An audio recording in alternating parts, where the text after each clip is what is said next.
इनके मॉडल से आप खुश हैं? बिल्कुल खुश हूँ, बिल्कुल खुश हूँ। इसलिए खुश हूँ क्योंकि वो अकेले शख्स ऐसे हैं जो वास्तविकता में सशक्तिकरण की राजनीति कर रहे हैं। नहीं कहा मैंने, और काशीराम साहब का अधूरा सपना था, बाबा साहब का अधूरा सपना था कि देश में बहुजन समाज हुक्मरान बने, दिल्ली की गद्दी पे वो लोग स्थापित हों। लेकिन एक सपना माने और काशीराम साहब का अधूरा है।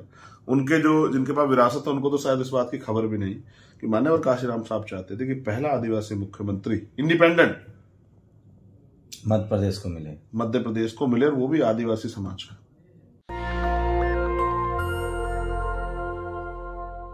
मेरे साथ चंद्रशेखर आजाद हैं। आजाद समाज पार्टी की क्या स्ट्रेटजी होगी? 3 बड़ी रैलियां की हैं उन्होंने लगातार, मध्य प्रदेश के राजधानी भोपाल में, उसके बाद उनकी दूसरी बड़ी रैली राजस्थान में है, आज पटना में उनकी रैली थी। क्या चाहते हैं वो, क्या है आगे की स्ट्रेटजी?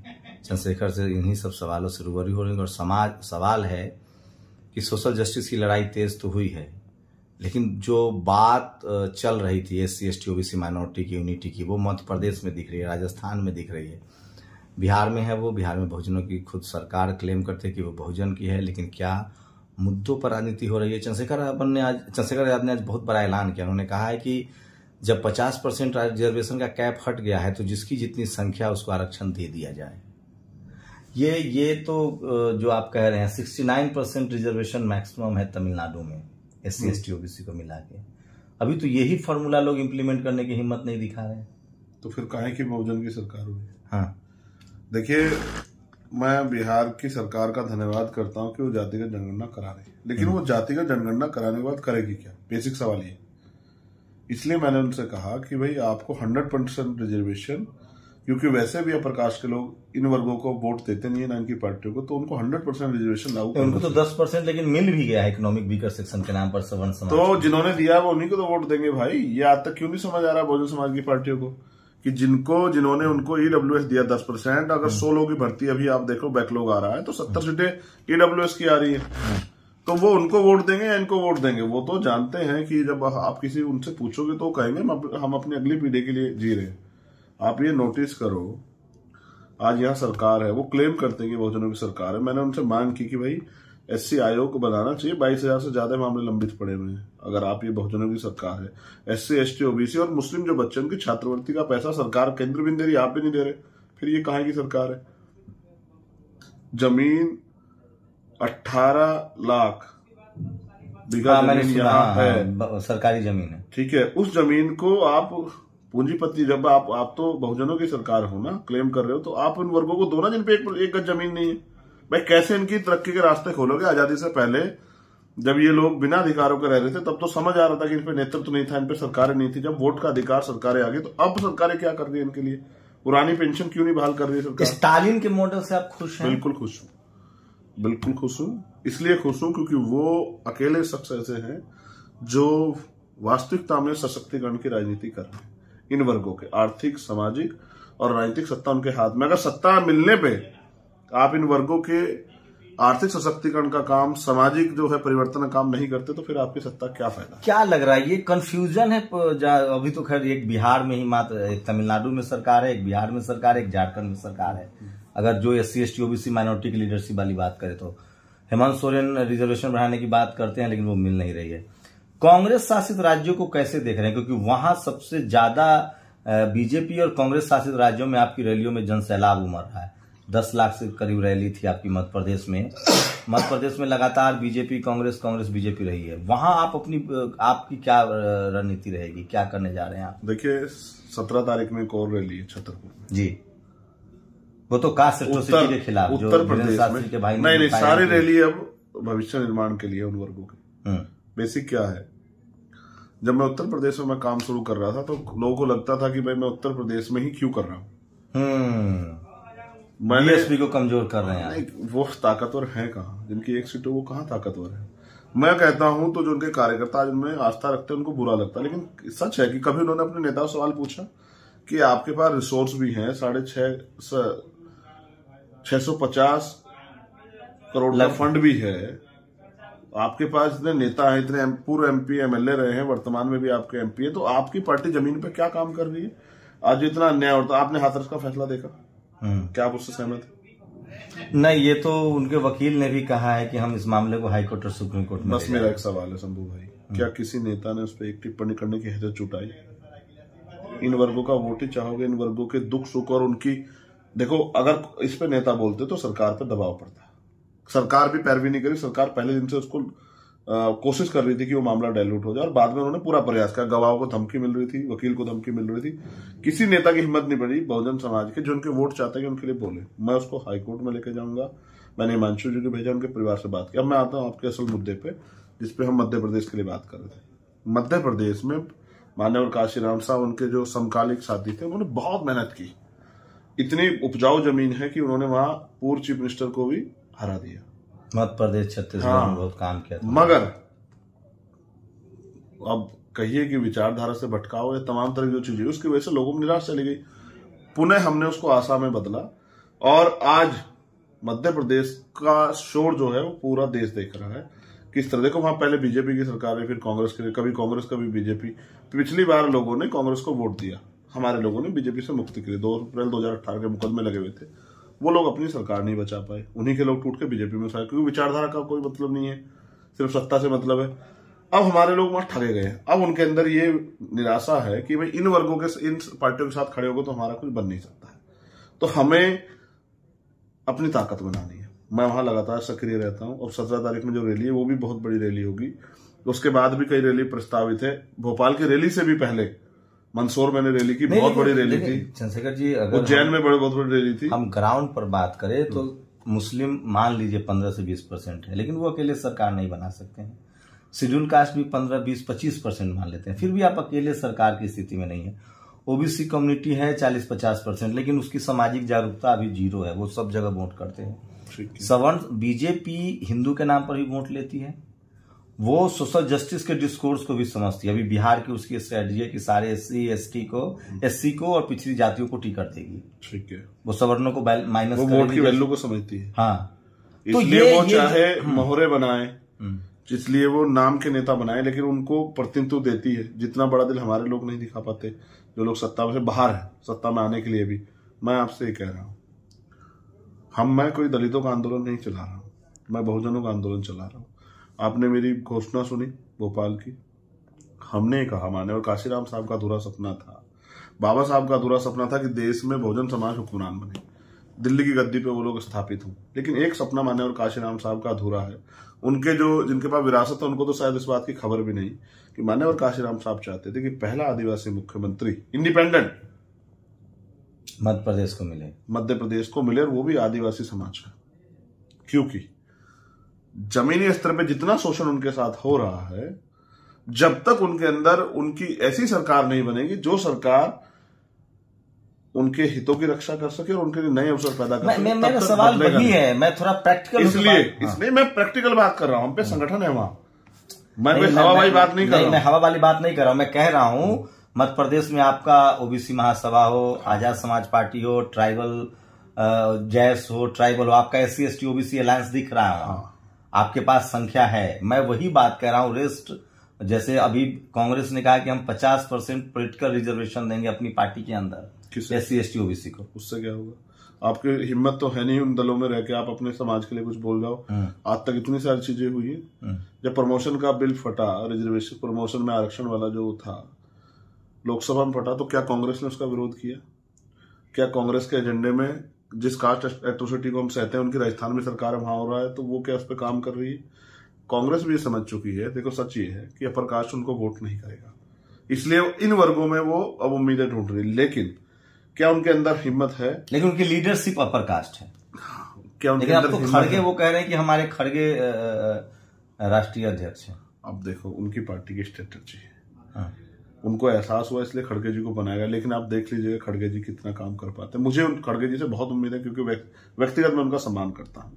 वो बोले हैं सदन में, पहले बोलते रहे, अब भी बोलते हैं, और विचारधारा पर आधारित कई बातें बोलते हैं। लेकिन क्या वो अपनी पार्टी में जहां जहां उनकी सरकार है, जैसे मैं आपको उदाहरण देता हूं, मैं छत्तीसगढ़ आंदोलन करने गया 2008 में, बीजेपी ने वहां शेड्यूल कास्ट का आरक्षण जो 16% था उसको कम करके 12% कर दिया।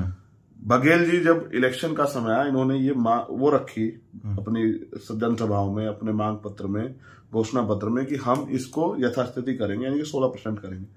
4 साल चले गए, कभी उस पर बात नहीं। इस साल हमारे विरोध के बाद उन्होंने 1% बढ़ाया, 12 से 13% किया। मैं जानना चाहता हूँ, जब आपकी कथनी करनी फर्क है, लोग आप पे भरोसा क्यों करेंगे? हमने मांग की कि 16% करो, 2 तारीख तक का समय था उनके पास, आज तक उस पर कोई बात नहीं। इससे स्पष्ट है कि जब वो सरकार में रहते हैं, हमारे लोग मदद नहीं कर सकते, तो फिर वो हमारे लोगों के लिए क्या? मैं आपसे समझना चाहता हूँ, 2024 का चुनाव है, नीतीश कुमार का कहना है कि जो ट्रायंगुलर चुनाव ना हो कहीं भी, जो पार्टी जहां बीजेपी को हरा रही है वो लड़े। जैसे पश्चिम में ममता लड़े, झारखंड में हेमंत सोरेन कांग्रेस गठबंधन है, बिहार में आरजेडी अखिलेश यादव यूपी में लड़े, तमाम जो बाकी दल है वो गठबंधन में। ये स्ट्रेटजी है। कई राज्यों में कांग्रेस ट्रायंगुलर बना रही है, ममता को भी उसको हराना है, बीजेपी को भी हराना है, केसीआर को भी हराना है, बीजेपी को हराना है। वही बात आप पर भी लागू होती है। आप किसी एक गठबंधन में तो जाएंगे ना, कह रहे लोग या तो आप बीजेपी के साथ हैं या बीजेपी के खिलाफ हैं। जो बीजेपी के साथ है वो साथ है, जो खिलाफ है वो खिलाफ रहे। जो अकेले चुनाव लड़ेगा उसको कहा जा रहा है बी टीम। जैसे ओवैसी को भी बी टीम कहा जा रहा है, मायावती जी को भी बी टीम कहा जा रहा है। मेरे हिसाब से कांग्रेस सबसे बड़ी बी टीम है बीजेपी के खिलाफ, क्योंकि कांग्रेस हमेशा ट्रायंगुलर करती है। आपकी क्या स्ट्रेटजी होगी? आप बीजेपी में क्यों नहीं बीजेपी से अगर बीजेपी आपके मुद्दों पर, अगर बीजेपी 69% रिजर्वेशन दे, संख्या के अनुपात में रिजर्वेशन दे, तो क्या we should not become the political untouchable? क्या चंद्रशेखर रावण गठबंधन में जा सकते हैं? बहुत बड़ा सवाल खड़ा कर रहे हैं, लेकिन मैं एक चीज आपको जानकारी के तौर पर कहना चाहता हूं। आपने बात कही तमाम दलों को लेके, मैं भी, मेरे साथ आप भी थे, हम जमशेदपुर गए थे। सरकार ने कहा कि हम मॉब लिंचिंग पे कानून बनाएंगे, वो भी बहुजनों की सरकार है, वहां एसटी मुख्यमंत्री है। ऐसा क्या है कि आप सत्ता में आने के बाद जिन वर्गों के लिए सत्ता में आते हो, जिन वर्गों का वोट ले गए, उनको भूल जाते हो, फिर आपको उनको उनमें दिखाई नहीं देता। मैं आज मुस्लिम की बात नहीं कर रहा हूं कि मुस्लिम क्या फैसला लेगा। मुस्लिम क्योंकि अभी भी वोट के लिए तैयार नहीं हुआ है, उस तरह की लीडरशिप उनके पास नहीं है कि उसको किसको वोट देना है, वो हराओ जिताओ कि उस पर करा। दलितों के साथ ऐसी स्थिति ना हो जाए, हम चाहते हैं कि वो अपने पैरों पर खड़े हों। और देखो, आज मैं सत्ता की हैसियत को समझ पाया हूं कि सत्ता क्या है और सत्ता की हमें जरूरत क्यों। अगर सत्ता की जरूरत हमें नहीं है तो फिर हम इस देश में जो झूठन जो भी सरकार दे दे, आप कह रहे हैं बीजेपी को रोकना है, मगर मैं पूछना चाहता हूं, जहां जहां अन्य पार्टियों की सरकार है वहां के हमारे लोगों की रक्षा हो रही है? नहीं, मैं उस पर बात ही, मैं कास्ट एट्रोसिटी की एनसीआर, मैं पहले 2023 को देख रहा हूं शंभू भाई। 2023 में बड़े चुनाव, 6 स्टेट में चुनाव, इसी 2000 छत्तीसगढ़ है, राजस्थान है, मध्य प्रदेश। पहले हम अपनी हैसियत बना रहे हैं, अपने पैरों पर खड़ा होना चाहते हैं। नहीं तो वहां तो कांग्रेस हार जाएगी, बीजेपी जीतेगी। अगर आप अलग लड़ेंगे, कांग्रेस अलग लड़ेगी, बीजेपी अलग लड़ेगी, मामला ट्रायंगुलर होगा, तो कांग्रेस बीजेपी हार जीत जाएगी। ये मैं लिख के दे रहा हूं अभी से। तीनों राज्य भी कांग्रेस हारने जा रही है। तब भी हो सकता है गठबंधन की तरफ बढ़े ना बढ़े। कांग्रेस की एक राय है कि लोग की जितनी मार पिटाई होगी, बीजेपी आएगी, उसका कोई उसको फर्क नहीं पड़ता है। SC ST OBC माइनॉरिटी की जो भी हकीकत हो, जो भी उस पर वो एक दिन हमारे सामने आएंगे जब बीजेपी की तरफ से मार पड़ेगी। क्या पॉलिटिकल अनटचेबल तो आप नहीं है? क्या बीजेपी अगर इन सब मुद्दों पर सहमति बनाए कि हम, चूंकि उसके अंदर वो डिसीजन मेकिंग बॉडी है बीजेपी, वो फैसले करती है वोट के लिहाज से। इकोनॉमिक वीकर सेक्शन को आरक्षण दिया उसने, अगर वो ओबीसी को रिप्रेजेंटेशन देने की बात करती है 69%, शेड्यूल कास्ट का रिप्रेजेंटेशन बढ़ाती है, तो क्या आप बीजेपी के साथ भी तो अलायंस, अगर कांग्रेस नहीं अलायंस करना चाह रही तो बीजेपी से भी तो किया जा सकता है मुद्दों के आधार। देखो, मैं तो फिर कह रहा हूं आपसे, आपने कहा कि वो चाहते हैं कि ये पीटे छीते और फिर कांग्रेस के पास, अब ये स्थिति बची नहीं है ना। अब उनके पास अपने दल है, अपने मंच है, अपनी वॉइस है, वो क्यों जाएंगे इनके पास? आप इंडिपेंडेंट रहेंगे, पहली बात। नहीं तो ये कुछ चीजें भविष्य के गर्भ में है। हमारे फैसले देश हित में होंगे, हमारे फैसले लोगों के हित में होंगे, जनहित में होंगे। आप बीजेपी की बात कर रहे हैं, वो वास्तविकता में आज सामाजिक न्याय, काशीराम साहब का जो हिस्सेदारी का फॉर्मूला था, उसको वो फॉलो कर रहे हैं। हाँ, वो फॉलो कर रहे हैं। केशव प्रसाद मौर्य को हारने के बाद डिप्टी सीएम बनाया, उनके समाज के वोट लेने के। बिहार में 2 पिछड़े डिप्टी, बिल्कुल सहमत हूँ। और वो 27 ओबीसी मिनिस्टर बना के क्लेम करता है। कांग्रेस को मौका मिला, राष्ट्रपति बनाते हैं, राष्ट्रपति आदिवासी दलित। हाँ, वो इस बात को क्लेम करते हैं कि देखो हमने अवसर दिया, लेकिन क्या वो इन वर्गों के जिनको लीडर बनाते हैं, क्या उनके हाथ में इतनी सी भी ताकत देते हैं कि वो अपने वर्गों के लिए काम करने?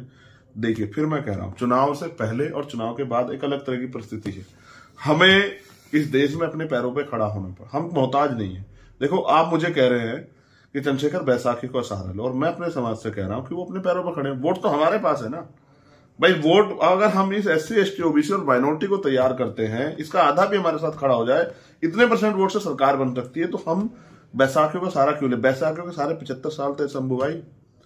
मैं मध्य प्रदेश गया था, कच्चे मकान है, पक्के मकान तक नहीं मिले। इसका इससे स्पष्ट ये होता है, इससे स्पष्ट ये होता है कि हम इन लोगों पे भरोसा करते हैं और ठगे गए, और ये सत्ता में बैठ के पूंजीपति को और मजबूत बनाते हैं, गरीब की खाल खींचते हैं। इन लोगों पे अब भरोसा नहीं करना है। अब अपने लोगों न कांग्रेस पे न बीजेपी पे, किसी पे नहीं करना। कांग्रेस की अगर छत्तीसगढ़, राजस्थान, मध्य प्रदेश में, जिसमें 2 राज्यों में उसकी सरकार है, क्या कांग्रेस अगर इनिशिएट करती है गठबंधन के लिए, तो आप उसके साथ जाएंगे, या फिर आपका स्टैंड वही है कि हम अपने पैरों पर खड़ा होंगे? मैं फिर आपको कहता हूं, चुनाव बाद की जो स्थिति रहेंगी वो एक अलग बात। लेकिन राजस्थान में तो इन्हीं की सरकार है ना। NCRB का डाटा ये कहता है कि मूंछ रखने पे, घोड़ी पे बैठने पे सबसे ज्यादा बारात राजस्थान में रुकती है। मूछे रखने पे वहां हत्या होती है, पानी की मटका छूने पे वहां हत्या होती है। मेरे जैसे लोग उनके बीच में उनकी आवाज उठाने जाते हो, हमें रोका जाता है, जेल भेजा जाता है। चलो भेज दो जेल, कोई बात नहीं, हो सकता है तुम्हारी कोई स्ट्रेटेजी। लेकिन जब नासिर और जुनैद को इनकी गृह क्षेत्र से उठा के हरियाणा के कुछ गुंडे ले आते हैं और उनको जिंदा जला देते हैं, तो मैं ये पूछना चाहता हूं कि इनकी सरकारों से हमें क्या फायदा है? भाई हम अपनी ताकत बनाना चाहते हैं, क्योंकि इनके बस का हमारे अधिकारों का संरक्षण नहीं है, और इनकी हैसियत नहीं है कि ये संविधान के लिए सड़क पर उतर के लड़ लें। क्या एक इशू में, चलो मैं समझता हूं कि अन्याय हो सकता है, लेकिन कभी न्याय की बात हुई? तो दलित कन्हैया को 50 लाख रुपए का मुआवजा, और जितेंद्र मेघवाल को 5 लाख रुपए का मुआवजा भी नहीं। उसके परिवार का लाइसेंस अब बना है, लड़ लड़ के हमने बनवाया। ओम प्रकाश रैगर सुसाइड कर लेता है, मुख्यमंत्री को नहीं दिखाई देता। इन वर्गों की वोट चाहते हो, इनके अधिकार नहीं। जब ये स्वतंत्र रूप से नहीं करना चाहते तो फिर ये कैसे करें? हम इनको लंगड़ा जरूर करेंगे कि जिससे कि ये हैसियत में रहे। अच्छा, मतलब समझ गया मैं जो आप कह रहे थे। तो क्या एक आपकी राजनीति वही SC ST OBC माइनॉरिटी की राजनीति होगी? देर लगे जो भी हो, कोई फर्क नहीं पड़ता है, समय लगेगा। लेकिन देखो, मैं किसान का बेटा हूं। मेरे पिताजी प्राइमरी स्कूल के हेडमास्टर थे, और छोटी मोटी जमीन से हमने किसानी की, खेती पानी लेने जाया करते थे। हम तो इस जमीन में हल चलाएंगे, इसको गहराई तक लेके जाएंगे, अपने लोगों को बेस। लेकिन लोग कह रहे हैं कि 2024 के बाद चुनाव आने की नौबत ही नहीं आएगी। हाँ ठीक है, तो इन लोगों ने उनको रोकने की क्या तैयारी की है? कैसा जो बड़े दल है उन पर कोई तैयारी है उसको रोकने की? सारी चीजें मेरे ऊपर क्यों छोड़ रहे हो? मैं, मेरी पार्टी तो अभी स्टार्ट मैं तो चूंकि अभी आपसे बात कर, जिससे मैं ये कह रहा हूं, इसका जवाब उन दलों को देना चाहिए जो अपने आप को बीजेपी का विरोधी बताते हैं। और कौन सा दल इस देश में बीजेपी का विरोधी? आप मुझे बता दो, उसके बारे में बताओ, मैं आपको बता दूं किसने किससे मिलकर सरकार बनाई है। सच ये है। नहीं, कुछ दल हैं, RJD ने नहीं कभी गठबंधन किया है। हाँ, मगर उनको मजबूर किया गया कितनी हद तक। आज भी उनके CBI का छापा पड़ा। आप देखिए कि ये सरकारी मशीनों का कितना दुरुपयोग हो रहा है। लेकिन सवाल ये, आप लंबी लड़ाई की तैयारी में हैं। देखिए, मेरे दिल में इस बात का दर्द है। मैंने अपने पिता से भी कुछ वादे किए हैं कमजोरों की लड़ाई को लड़ने के लिए, और बाबा साहब अम्बेडकर और महापुरुष जो हैं, माननीय काशीराम हो या महामना राम सुवर्मा हो या ज्योतिबा फुले साहू जी, उनके भी कुछ सपने थे। अब उनके सपने पूरा करना भी हमारी जिम्मेदारी, उनका खून होने के नाते। यहाँ ये बाबू जगदेव की धरती है। लेकिन मैं जो ये सवाल पूरे ठाकुर जी लगता होगा ना कि मैं ये सब क्यों, ये मैं इसलिए पूछ रहा हूँ कि इस देश में सबसे ज्यादा शेड्यूल कास्ट और मुस्लिम समाज और OBC का बड़ा तबका शेड्यूल ट्राइब चाहता है कि बीजेपी हटे। ये उनके इंटेलेक्चुअल, मैं तो लोगों की सुनता हूँ, उनकी अभी प्राथमिकता है कि कोई बन जाए, चाहे सरकार न बने, लेकिन बीजेपी हटे। सांप हटे, नाग बने, दोनों डसेंगे तो ना। आप इस बात को समझो, हमें अपनी हैसियत बनानी है जिससे कि हम इन सरकारों से अपने लोगों के। अच्छा, एक बात बताइए, एक चीज मैं आपको बता देता हूं। मुझे मध्य प्रदेश में MLA का चुनाव नहीं लड़ना, MP का चुनाव नहीं लड़ना। मैं वहां उस जमीन को क्यों तैयार कर रहा हूँ? क्योंकि हमारी समस्या राष्ट्रव्यापी है, उनका समाधान भी राष्ट्र। मैं तो कहीं रहा हूं, मैं खुले मैंने देखो मुझे कि आप एक राष्ट्र, आज के डेट में बहुजन समाज के एक मात्र आप राष्ट्रीय नेता है जो बिना खर्चा के रैली करते हैं और लोग अपने खर्चा से आते हैं। आपकी एक्सेप्टेंस 23 मार्च को मेरी राजस्थान रैली है भादरा में। मैं आपसे क्या कह रहा हूं? मैं आपसे ये कह रहा हूं मेरे भाई कि मुझे वहां एमपी नहीं बनना, एमएलए नहीं बनना, तो मैं वहां कर क्यों रहा हूं, क्यों अपनी चप्पलें खींच रहा हूं?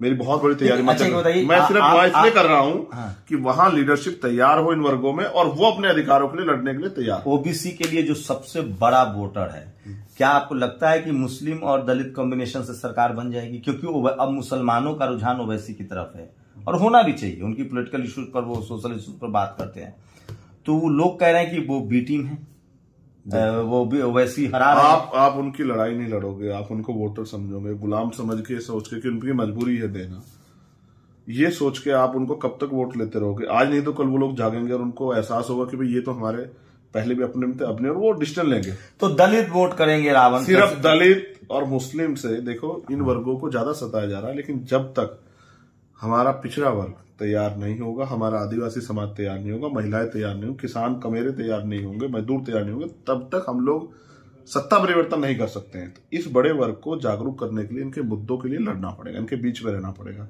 इनको ताकत का एहसास कराना पड़ेगा। और मैं आपसे कह रहा हूं, ओबीसी के लिए पॉलिटिकल रिजर्वेशन कोई नहीं कर पाएगा, मेरा वादा है कि हम ये करके देंगे। हम ओबीसी को 52% ओबीसी को 52% आरक्षण की व्यवस्था, 100 में से 52 बच्चे सिविल सर्विसेज में ओबीसी समाज के लगेंगे, जिसकी इतनी संख्या है उसकी इतनी रिश्तेदारी। लोग वही कह रहे हैं कि आप शेड्यूल कास्ट के लोग पॉलिटिकली सोशली अवेयर हैं, मुस्लिम समाज के लोग बीजेपी के साथ जा नहीं रहे हैं। ओबीसी अगर ओबीसी को जागरूक किया जाए, एकजुट किया जाए, तो ओबीसी अकेले सत्ता पर कब्जा कर सकती है। कर सकता है। 50% से ऊपर आबादी है। संविधान से पहले सब ओबीसी थे, पिछड़े ही थे, शूद्र ही थे। नहीं, अब तो जाट, गुर्जर, पटेल, मराठा, ऑपरेशन कम्युनिटी के नाम से बाबा साहब अम्बेडकर इनको करते थे, और ज्योतिबा फुले अति शूद्र के नाम से। तो लेकिन वो तो हिंदू के नाम पर बीजेपी को वोट दे रहे हैं, तो इस कॉम्बिनेशन से तो बीजेपी एससी समाज के लोग आपको वोट करेंगे, मुस्लिम ओवैसी को वोट करेंगे, ओबीसी के लोग हिंदू के नाम पर 50% बीजेपी के साथ जाएंगे, बाकी ओबीसी दलों के पास जाएंगे, और सवर्ण समाज का वोट एकजुट है, तो बीजेपी अभी तो 250 तक राज करेगी। और फिर मैं कह रहा हूं, जो स्थापित दल है उनको सोचना चाहिए कि बीजेपी के धर्म के एजेंडे पे जाने के बजाय उन्होंने क्या तैयारी की है बीजेपी को रोकने की। हमने अपनी तैयारी की है कि हम अपना कैडर कैंप चला रहे हैं, सामाजिक न्याय यात्रा निकाल रहे हैं, बहुजन समाज जोड़ो यात्रा निकाल रहे हैं, भाईचारा पैदा करने के लिए हर कीमत चुकाने को तैयार हैं, हर लड़ाई को लड़ रहे हैं, चाहे वो ओबीसी महासभा की लड़ाई हो, चाहे वो कोई अन्य लड़ाई हो, चाहे किसी मुस्लिम पे अन्याय हो रहा हो, चाहे किसी आदिवासी पे नेमावर की घटना, इतना बड़ा आंदोलन था, सीबीआई जांच करानी पड़ी। वो अलग है कि सत्ता के दुरुपयोग से उन्होंने उसमें कुछ होने नहीं दिया, जैसे हाथरस में नहीं होने दिया। मैं आपसे कह रहा हूँ, हाथरस पे भी एक बड़ा आंदोलन दिल्ली में भी है, तैयार रहना अप्रैल के। आप मुझे बताइए कि आपकी क्या बीजेपी को हटाने के लिए आपकी, क्योंकि ये मेरे जो दर्शक हैं एससी एसटी ओबीसी माइनॉरिटी गरीब लोग ज्यादा हैं, वो मुझसे यही सवाल पूछते हैं कि बीजेपी कैसे हटेगी सत्ता से। आपके पास कोई रोड मैप है, कोई प्लान है? अगर हम निचले स्तर पे इन वर्गों को राजनीतिक रूप से तैयार कर पाएंगे कि ये आपसी भाईचारा बनाए, नेताओं के भरोसे ना रहे और एकजुट होकर वोट करें, तो मुझे ऐसा लगता है कि तानाशाही भी बंद आ जाएगी और जिनको ये वोट करेंगे वो इनके लिए काम करेंगे। आप ये कब तक होगा ये? कब तक? ये कोई बहुत बड़ी वो नहीं है। मैं तो अब आया हूं, फिर भी अपने बड़े पैमाने पे इसको तैयार कर रहा हूं।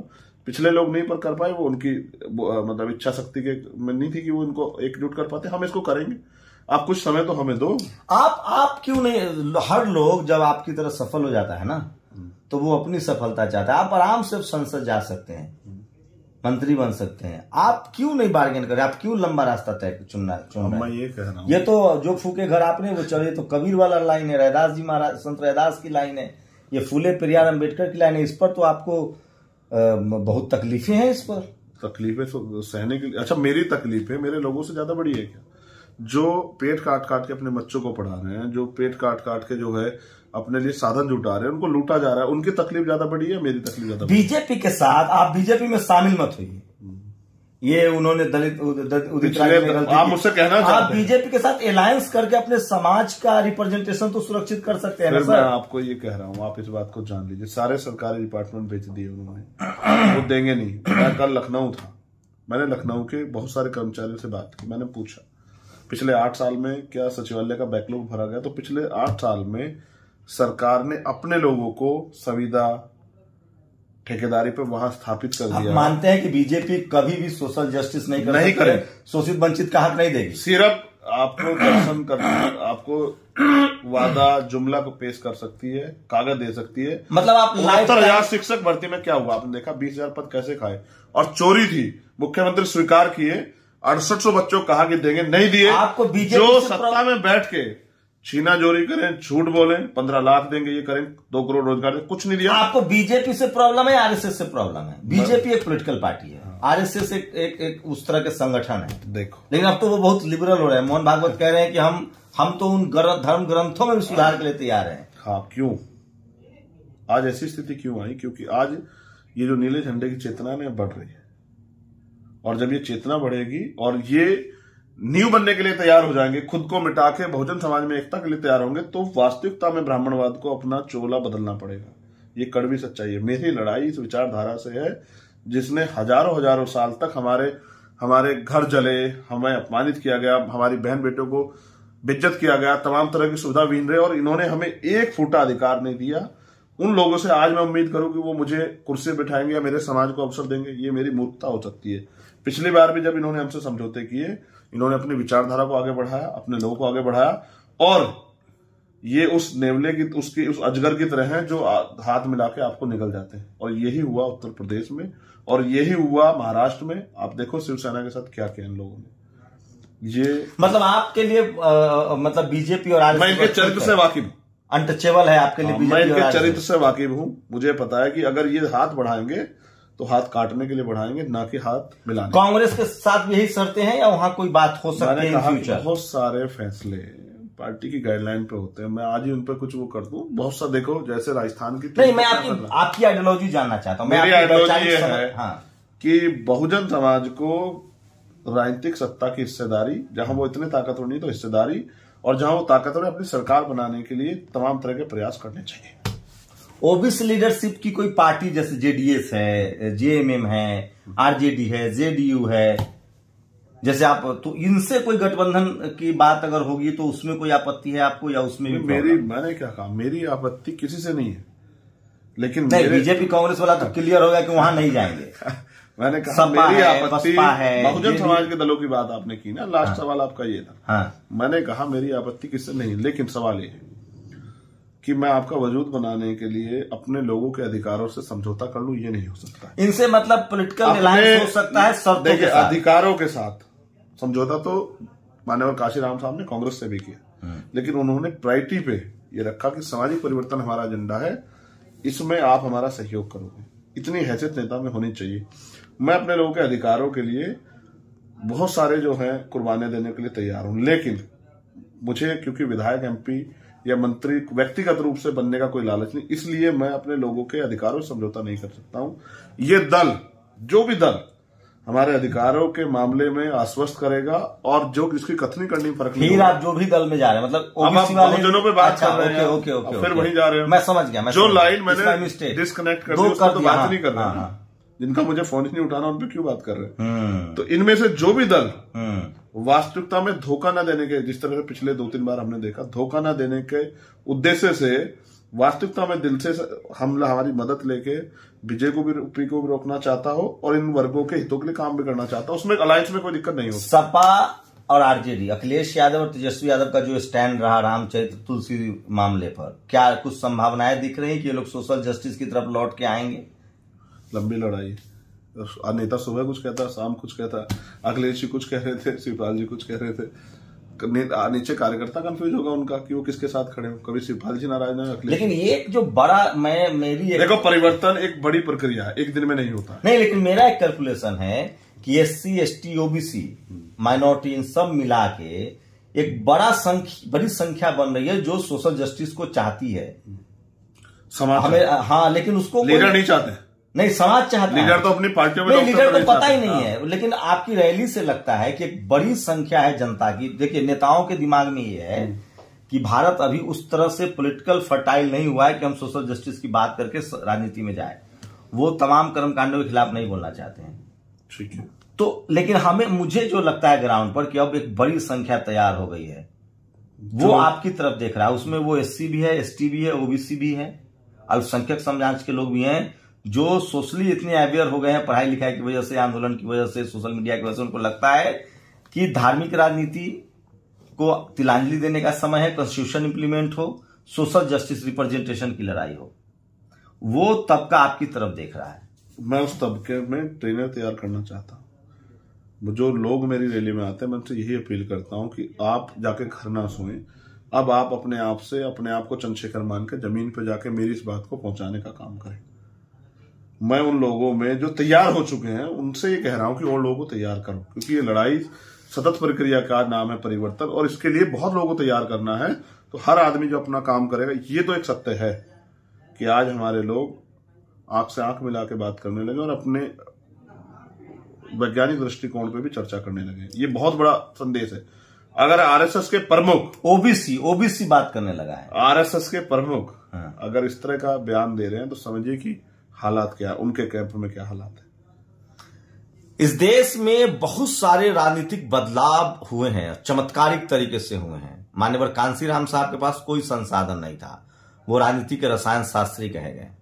लालू यादव भी कोई पॉलिटिकल फैमिली से नहीं आए थे, कर्पूरी ठाकुर नहीं आए थे, जगदेव बाबू नहीं आए थे। मैं फिर कह रहा हूं, ये सब लोग, नीतीश कुमार का कोई पॉलिटिकल बैकग्राउंड नहीं था। आप ये गफलत में मत रहिए कि कांग्रेस बीजेपी के साथ ही राजनीति हो सकती है। मुलायम सिंह यादव, लालू यादव, मानवर कांसीराम साहब, मायावती जी या फिर जगदेव बाबू हों, ये तमाम लोग जो थे, इन्होंने एक राजनीतिक जमीन बनाई और सत्ता में भी आए हैं, सामाजिक बदलाव भी किए हैं। अब इन तमाम लोगों के दौर में जब एक पीढ़ी गुजर चुकी है, अब जो नेक्स्ट जनरेशन है, जो 21वीं सदी का भारत है, जो सबसे बड़ी संख्या में जो बहुजन युवा हैं, वो ये सपना चंद्रशेखर आजाद के आंखों में देख रहे हैं और उनको लगता है कि बिना संसाधन के, बिना किसी पॉलिटिकल फैमिली का एक नेता है जो सड़कों पर निकलता है तो युवाओं का जनसैलाब जो है वो उसके पीछे निकलता है। क्या आपको लगता है कि पिछले 5 से 10 सालों में चंद्रशेखर आजाद रावण, जिनके साथ मैं बैठ के आज बात कर ले रहा हूं, वो बात करना मुश्किल हो जाएगा? क्या बहुजन राजनीति के सिरमौर पे ये सितारा चमकने वाला है? और क्या सोशल जस्टिस की लड़ाई में बार बार कहता हूं, जैसे जैसे SC ST OBC माइनॉरिटी के लोग पढ़ते लिखते जाएंगे, वो अपनी लड़ाई हक अधिकार का आंदोलन और चलाएंगे और उसका नेतृत्व क्या चंद्रशेखर आजाद रावण के हाथ में होगा, जो आज वो संघर्ष कर रहे हैं? आपकी प्रतिक्रिया बहुत जरूरी है। ये बिल्कुल मत सोचिए, राजेंद्र प्रसाद सिंह की लाइन में वो कहते हैं कि बीजेपी, कांग्रेस या सवर्ण लीडरशिप वाली पार्टियां जो है वो पैसे वाली पार्टी है, बड़ी पार्टी नहीं है। SC ST OBC माइनॉरिटी की लीडरशिप वाली जो पार्टियां हैं वो जनाधार वाली पार्टी है, जनसंख्या वाली पार्टी है। चंद्रशेखर आजाद उसी समाज से आते हैं, उसी तबके से आते हैं और उनकी कोशिश है कि किसी जाति की राजनीति न करके एक शोषित वंचित जो बहुजन समाज की राजनीति है वो किया जाए और उसके लिए जो भी लंबा सफर तय करना हो वो करेंगे। क्या लगता है आप लोगों कि आने वाले समय में जो बहुजन राजनीति हो रही है, जो सोशल अवेयरनेस हो रहा है, उसका नेतृत्व चंद्रशेखर आजाद के हाथों में होगा?